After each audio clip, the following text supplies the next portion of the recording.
Olá, irmãos e amigos da Igreja Batista Moriá, bom estar com vocês. Convido agora a todos para participarmos do culto juntos, com alegria. Deus quer que encontremos alegria e a experimentemos, mas Ele deseja que a encontremos nos lugares certos. E este é o momento certo, é o lugar certo. Adorar a Deus na nossa casa, adorar a Deus na igreja, juntos em comunhão. Romanos 12 diz assim: alegrai-vos na esperança, sede pacientes na tribulação, perseverai na oração. Então vamos juntos louvar e orar a Deus e ouvir a palavra do Senhor. Tenhamos todos uma boa semana. Bom culto. Te adorarei, te louvarei e bendirei teu precioso nome. Te adorarei, te louvarei e bendirei. Te adorarei, te louvarei e bendirei teu precioso nome. Te adorarei, te louvarei e bendirei. Eu te exalto, Senhor. Eu te exalto. Eu te exalto, Senhor, para sempre. Eu te exalto, Senhor. Eu te exalto. Eu te exalto, Senhor, para sempre. Te adorarei, te louvarei e bendirei teu precioso nome. Te adorarei, te louvarei e bendirei.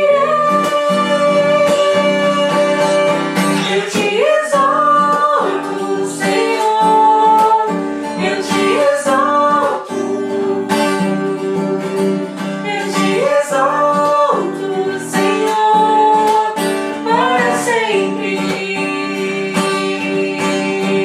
Eu te Eu te exalto, exaltarei para sempre. Eu te Eu te exaltarei para sempre.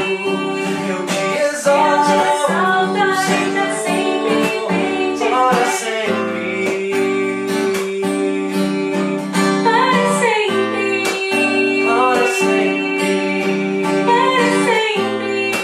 Para sempre. para sempre, para sempre. Irmãos, vamos estar orando nesse instante?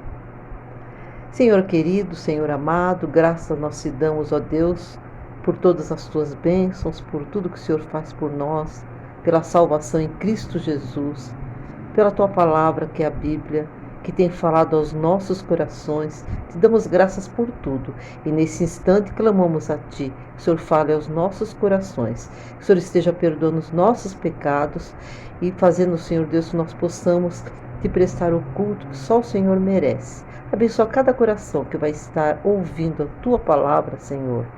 Que as petições, as necessidades sejam todas colocadas no Teu altar e que o Senhor fale aos nossos corações, através dos louvores, através da palavra, das orações, que o Senhor possa estar recebendo nos altos céus essa gratidão, porque nós te amamos e te adoramos e oramos agradecidos, no nome santo e precioso de Jesus. Amém. Bom culto para todos nós. Amém.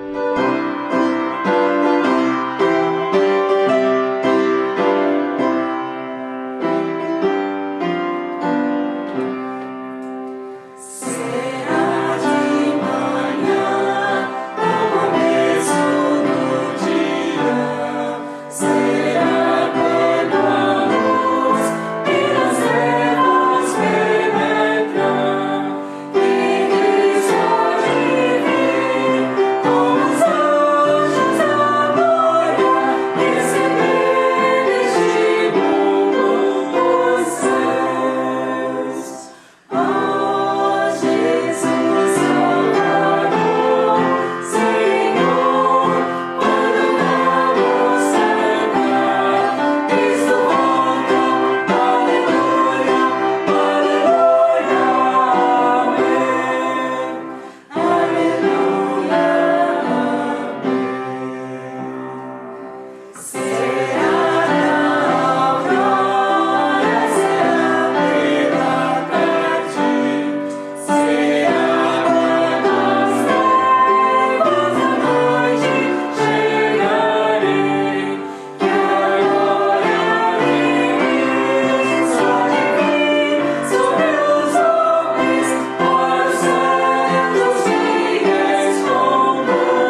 Bom dia, irmãos e amigos da Igreja Batista Moriá.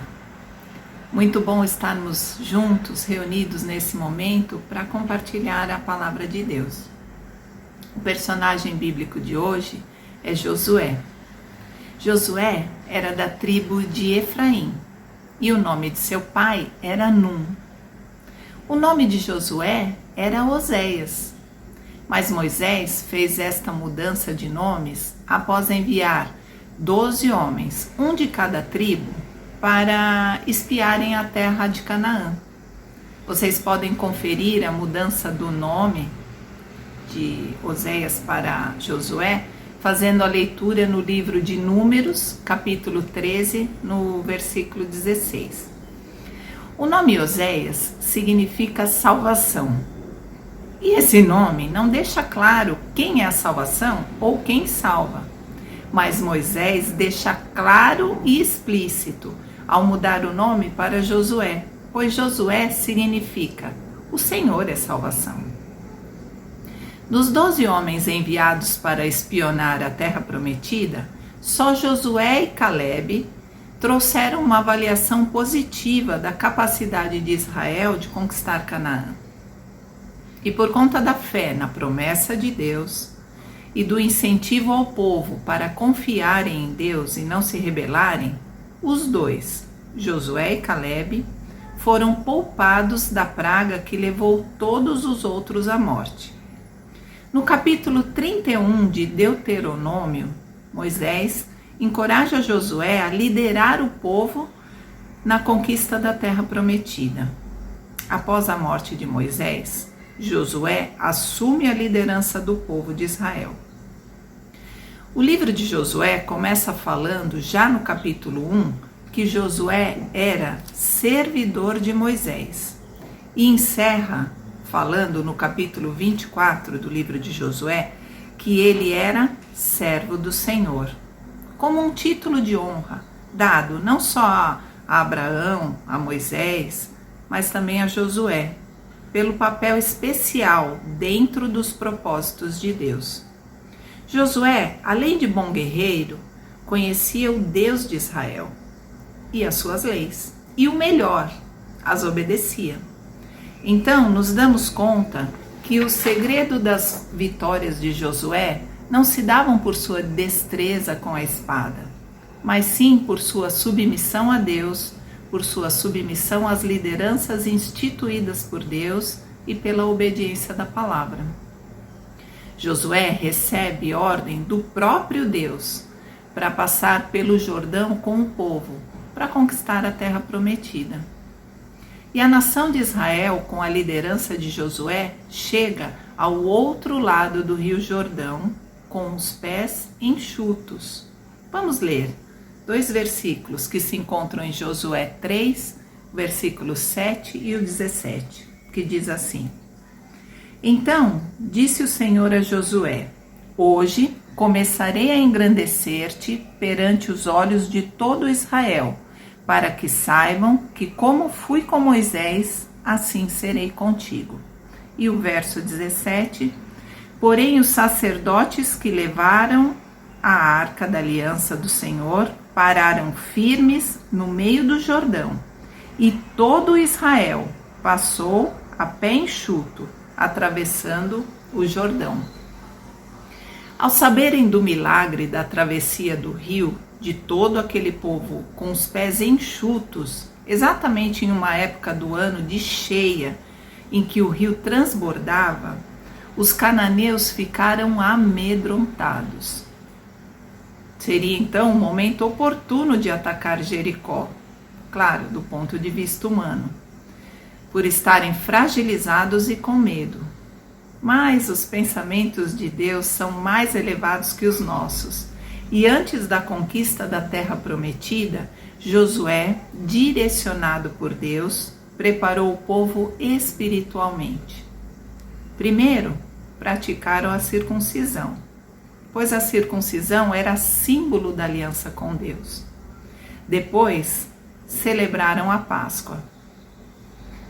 E, em seguida, comeram dos frutos da terra. E assim que comeram, imediatamente cessou o maná, depois de 40 anos, pois agora comiam das novidades da terra de Canaã. Só aqui já seria uma lição a ser aprendida por Josué, a importância da preparação espiritual para enfrentarmos as lutas das nossas vidas, tanto as físicas como as espirituais. Depois disso, apareceu um homem para Josué, que disse ser o príncipe do exército do Senhor, e lhe passou a estratégia para a batalha. Mas não deu instruções militares.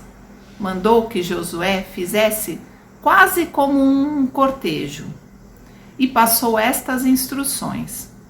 Uma vez por dia, durante 6 dias, homens de guerra deveriam marchar ao redor de Jericó, seguido de 7 sacerdotes tocando 7 trombetas de chifre de carneiro. Depois deles, viriam os sacerdotes carregando a arca do Senhor. No 7º dia, rodeariam a cidade 7 vezes, e ao soar das trombetas, todos gritariam. Estratégia estranha, não é? Mas as coisas de Deus parecem loucura para os que não creem. Josué creu e seguiu à risca as instruções, e todos obedeceram às ordens de Deus, e as muralhas ruíram, e eles tomaram a cidade. Enfim, somos chamados a termos fé em Deus e em suas promessas, e confiarmos em Deus. Fé não é um sentimento, fé não é uma emoção, fé é uma decisão, é uma atitude que tomamos pela graça de Deus. Vamos às lições que aprendemos com Josué. Primeira lição: para ser um bom líder é preciso ser servo e dar bom exemplo.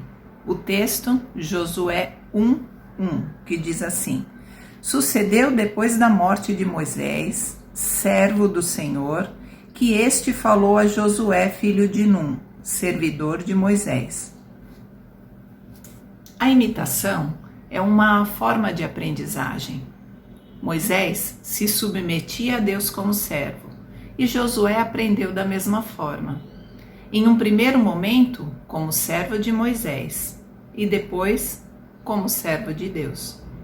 No livro de Josué, Moisés é mencionado mais de 50 vezes, como prova não só do respeito e consideração pela liderança exercida sobre Josué, mas também pelo exemplo a ser seguido pela submissão e obediência de Moisés a Deus.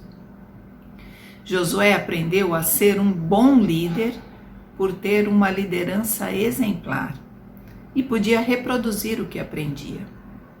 Josué adorava a Deus, buscava a comunhão com Deus, obedecia os mandamentos de Deus e servia a Deus de todo o coração. Internalizamos a aprendizagem por imitação. Daí a reflexão de ser um bom exemplo para as pessoas ao nosso redor e para os liderados. É possível ensinar muitas vezes sem dizer uma só palavra. O filósofo Aristóteles disse que aquele que nunca obedeceu não tem como ser um bom governante. Antes de liderar, Josué aprendeu a ser servo. Vamos à segunda lição. Segunda lição: Deus espera que sejamos fortes e corajosos diante dos desafios. Texto, Josué 1, versículos 6, 7, 9 e 18. Vamos ler. Sê forte e corajoso, porque tu farás este povo herdar a terra que sob juramento prometi dar a seus pais. Tão somente sê forte e muito corajoso, para teres o cuidado de fazer segundo toda a lei que meu servo Moisés te ordenou. Dela não te desvies, nem para a direita, nem para a esquerda, para que sejas bem-sucedido por onde quer que andares. Não te mandei eu? Sê forte e corajoso. Não temas, nem te espantes, porque o Senhor, o teu Deus, é contigo, por onde quer que andares. Todo homem que se rebelar contra as tuas ordens e não obedecer às tuas palavras em tudo quanto lhe ordenares, será morto. Tão somente sê forte e corajoso. Coragem não é ausência de medo. Coragem é a capacidade de enfrentar os medos. O medo, o pavor, quando é exagerado, ele paralisa.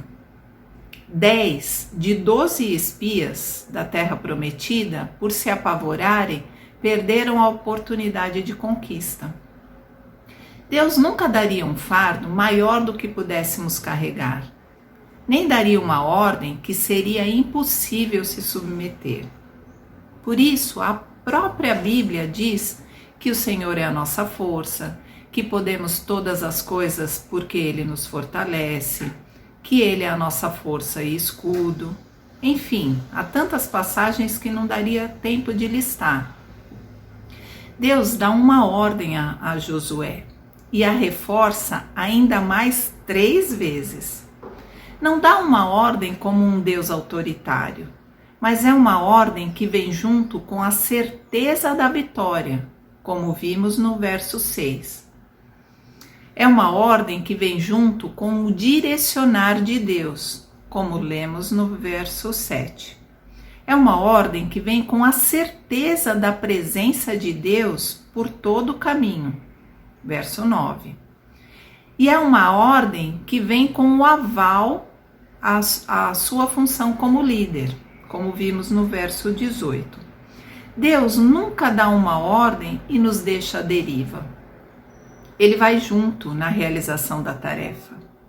Sabendo de tudo isso, diante de um desafio, seja forte e corajoso. Vamos à terceira lição. Terceira lição: sem fé é impossível agradar a Deus. Vamos ao texto Hebreus 11, versículo 1, 6 e 30. Ora, a fé é a certeza de coisas que se esperam, a convicção de fatos que não se veem.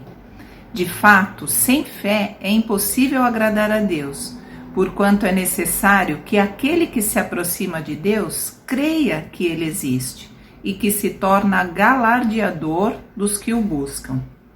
Pela fé, ruíram as muralhas de Jericó, depois de rodeadas por 7 dias. Josué creu, e isso foi um diferencial em sua vida. Josué creu na promessa de Deus feita aos seus antepassados. Josué creu na estratégia dada por Deus, pois sabia que não conquistariam nada pelo grito, mas o próprio Deus lutaria por eles. Irmãos, cremos em um Deus vivo que fez os céus e a terra. Cremos que vamos morar na terra prometida para sempre. Cremos em Jesus, nosso Salvador, que nos deu essa conquista. Em nossa caminhada cristã, encontraremos muitas Jericós. Mas acreditem, temos um Deus que está conosco e luta as nossas batalhas. Eu encerro com a palavra de Josué que se encontra em Josué 24:15, que diz assim: Porém, se vos parece mal servir ao Senhor, escolhei hoje a quem sirvais, se aos deuses a quem serviram vossos pais, que estavam da além do Eufrates, ou aos deuses dos amorreus em cuja terra habitais. Porém, eu e minha casa serviremos ao Senhor. Que Deus nos abençoe a lutar nossas batalhas.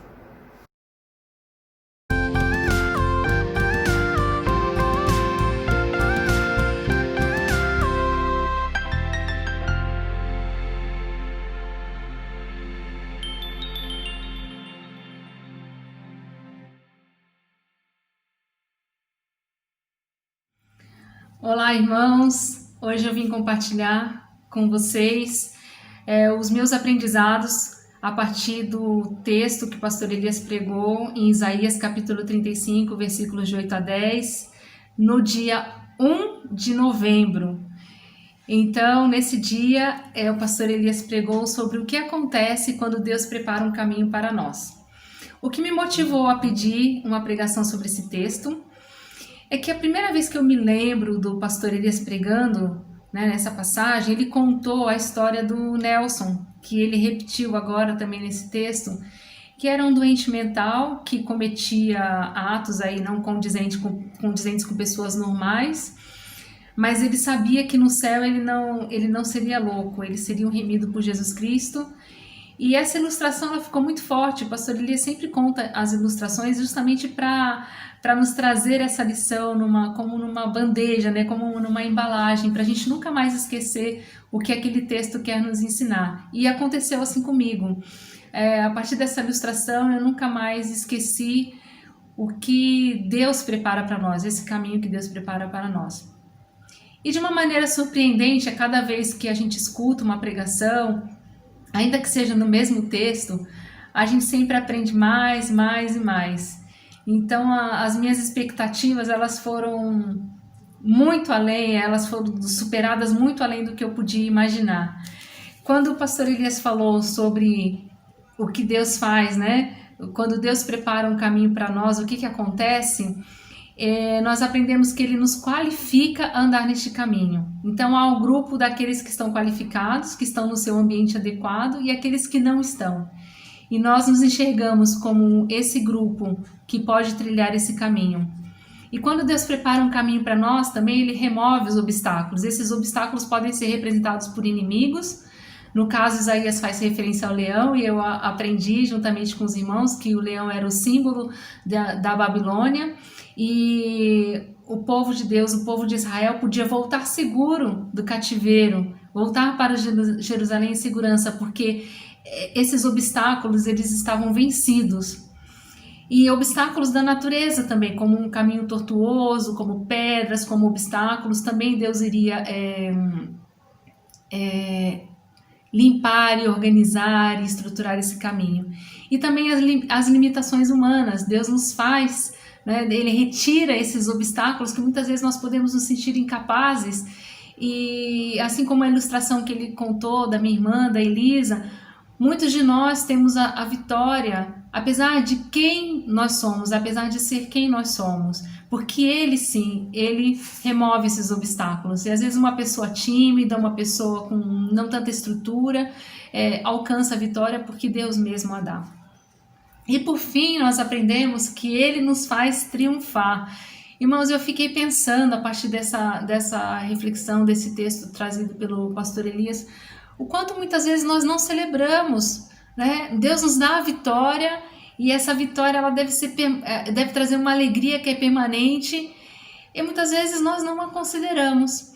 Então, quando eu escutei essa mensagem, eu fui muito estimulada a olhar para a minha vida, para esse meu caminho, e perceber o quanto que Deus já fez, o quanto que Ele tem feito, e eu tenho certeza que muito Ele ainda fará, pelo meu caminho e pelo seu caminho. Então, pastor Elias, muito obrigada. Eu estava contando outro dia que, acho que depois da minha mãe, eu sou a pessoa talvez que mais tem ouvido pregações dele, eu sou muito abençoada por isso. É claro que eu gostaria de captar 1% de tudo que ele fala, da profundidade que ele traz, mas esse pouco, né, que eu tenho certeza que é muito pouco que eu consigo captar diante de tudo que ele tem a nos ensinar, faz uma grande diferença na minha vida. Aliás, ela faz toda a diferença na minha vida, que é entender com clareza a palavra de Deus. Então, que Deus nos abençoe. Pastor, muito obrigada. E fica aqui o convite para os demais irmãos também apresentarem seu texto. Um grande abraço.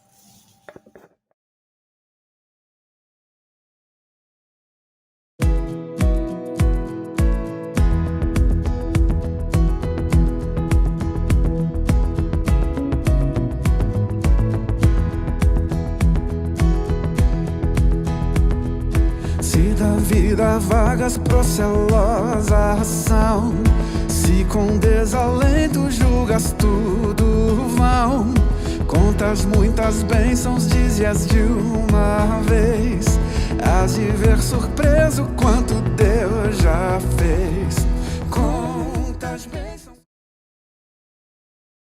Oi, irmãos, a gente tá aqui fazendo um bolo de chocolate, né, filha? Porque hoje à noite, não sei se vocês lembram, a gente tem o nosso momento de comunhão. Vai ser diferente, né, à distância, a gente tem aí o link para vocês poderem acessar. Mas nós vamos juntos ter o nosso momento de comunhão hoje à noite depois do culto. A gente espera vocês. Um beijo. Manda beijo, filha. Um beijo de chocolate. Tchau, até daqui a pouco.